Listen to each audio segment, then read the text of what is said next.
ایمان کیا ہے؟ الایمان بین الخوف والرجاء، اللہ کی رحمت کی امید بھی رکھنا اور اللہ کا خوف بھی رکھنا، اس کی درمیانی کیفیت کا نام ایمان ہے۔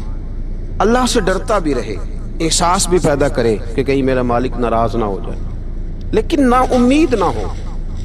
بہت بڑا گناہگار بھی نا امید نہ ہو، یہ سمجھ لے کہ اللہ معاف کرنے والا ہے۔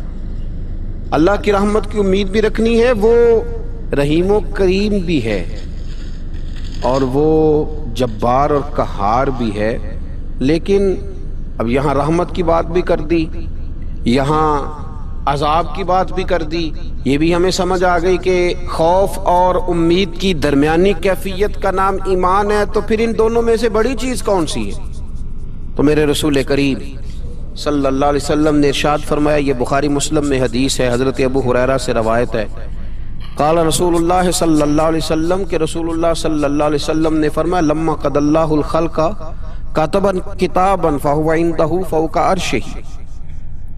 حضور صلی اللہ علیہ وسلم فرماتے ہیں اللہ تعالیٰ نے جب مخلوق کو پیدا فرمانے کا فیصلہ کیا تو ایک تحریر لکھی تھی، ایک تحریر لکھی جو رب کے پاس عرش کے اوپر موجود ہے۔ جب مخلوق کو پیدا کرنے کا بھی ارادہ کیا تو ایک تحریر لکھی جو رب کے پاس محفوظ ہے اللہ کے عرش پر۔ وہ تحریر کیا تھی؟ ان رحمتی سبقت علی غضبی، کہ بے شک میرا غضب زیادہ نہیں ہے، میری رحمت ہی زیادہ ہے، اور میری رحمت میرے غضب پر فوقیت رکھتی ہے، وہ بڑی ہے۔ تو یہ تو اس وقت اللہ نے جب مخلوق کو پیدا کرنے کا ارادہ کیا تو اس وقت ہی فرما دیا تھا کہ میری رحمت میرے غضب پر غالب ہے۔ تو اللہ سے ڈرنا بھی ہے، اللہ کی رحمت کی امید بھی رکھنی ہے، لیکن ذہن کے اندر یہ بات ڈال لیں کہ اللہ کا غضب زیادہ نہیں، اللہ کی رحمت ہی زیادہ ہے، وہ فضل ہی زیادہ فرماتا، فضل کرنے کو پسند کرتا ہے۔ حضرت شیخ الحدیث مولانا مراج الاسلام صاحب نے ایک جگہ لکھا ہے کہ کسی نے مجھ سے پوچھا ہے کہ قبر میں صرف یہ پوچھا جائے گا من ربو کا ما دینو کا، یہ پوچھا جائے گا تیرا رب کون ہے، تیرا دین کیا ہے، تو نبی پاک علیہ السلام کے بارے میں دنیا میں کیا کہا کرتا تھا؟ اعمال کا حساب نہیں ہوگا، فرشتے پوچھیں گے تو اتنا پوچھیں گے اور پھر اس کے لیے جنت کی کھڑکی یا دوزخ کا دروازہ معاذ اللہ کھلنے کا فیصلہ ہو جائے گا۔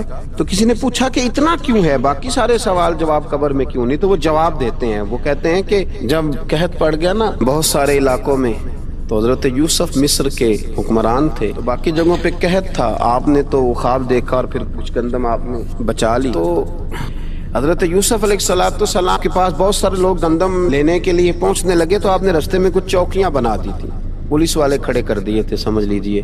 تو ان سے کہا تھا کہ جو آدمی گندم لینے کے لیے آیا اس سے پہلے اس کا نام پتہ پوچھو، بلدیت پوچھو، اور یہ پوچھو کیا لایا ہے، وہ کس چیز کے عوض گندم لینے آیا ہے، پیسے لایا ہے، کوئی اور چیز لایا ہے، یہ پوچھو۔ چوکیاں مقرر کر دیں۔ انتظار تو تھا نا کہ میرے بھائی آئیں گے، وہ آئیں گے، حضرت یعقوب کے بیٹے آئیں گے، انتظار تو بھائیوں کا تھا، اگرچہ انہوں نے بڑی زیادتی کی ہے پر ان کو آنا تو ہے۔ تو فرمانے لگے کہ سارے لوگ آئیں تو ان سے پوچھنا کہ وہ کہاں سے آئے ہیں، وہ کون ہیں اور کیا لائے ہیں، یہ بھی پوچھنا۔ لیکن فرمایا جب کنعان کے لوگ آئے نا تو بس اتنا پوچھ لینا وہ کون ہے، یہ نہ پوچھنا کیا لے کے آئے۔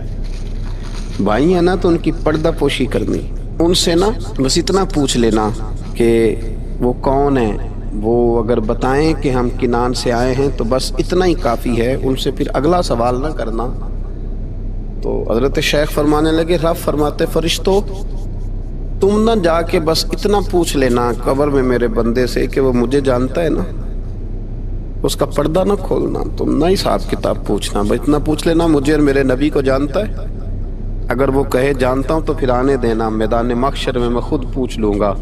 اور مسلم شریف کی حدیث ہے، میرے رسول پاک علیہ السلام فرماتے ہیں اللہ اپنے بندے پر اپنی رحمت کی چادر ڈال کے پوچھے گا، لوگوں سے چھپا کے پوچھے گا یہ گناہ کیا تھا اللہ میں بھول گیا تھا، یہ والی غلطی کی تھی اللہ میں بھول گیا تھا، یہ بھی تیرا ہی گناہ ہے اللہ میں بھول گیا تھا۔ فرمایا اللہ تبارک و تعالیٰ اس سے اعتراف کراتا جائے گا، وہ جب اعتراف کر لے گا وہ ڈرے گا کہ اب پتہ نہیں میرے ساتھ کیا ہونے لگا۔ تو حضور فرماتے ہیں رب فرمائے گا دنیا میں نے تیری پردہ پوشی کی تھی، جا آج میں نے تیرے گناہوں کو معاف کر دیا۔ تو یاد رکھیں کہ صبح قیامت بھی اللہ تبارک و تعالیٰ کی بارگاہ اپنے بندوں پر فضل فرمائے گی، رحمت فرمائے گی، تو یہاں بھی اس کے کرم کی امید رکھیں، وہاں بھی اس کے فضل کی امید رکھیں۔ نبی پاک صلی اللہ تعالی علیہ وآلہ وسلم نے ارشاد فرمایا کہ بہت سارے ایسے لوگ تھے جو جنتر منتر نہیں کراتے، جو کسی طرف توجہ نہیں کرتے، سیاستہ میں حدیث ہے۔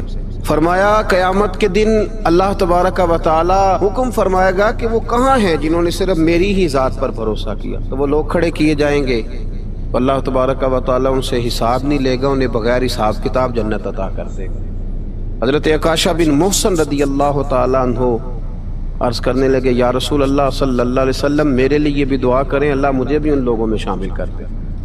تو حضور نے فرمایا اللہ میرے عکاشہ کو بھی ان میں شامل فرما۔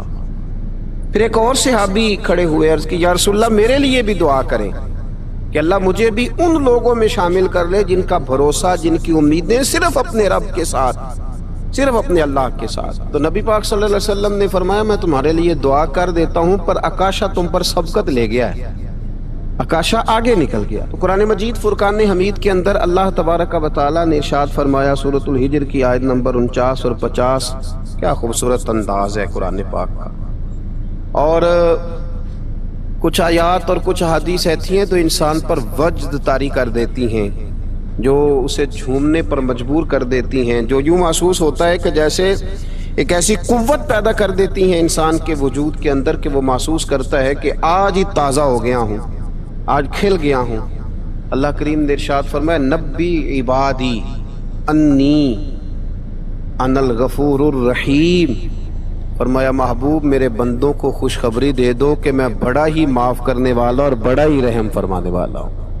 نبی عبادی، محبوب میرے بندوں کو خبر دے دو، محبوب پیغام دے دو انہیں کہہ دو کہ میں بڑا ہی معاف کرنے والا ہوں اور میرا عذاب بھی دردناک عذاب ہے۔ پہلے ذکر کیا رحمت کا، پہلے بات کی رحمت کی، پھر فرمایا کہ میرا عذاب بھی دردناک۔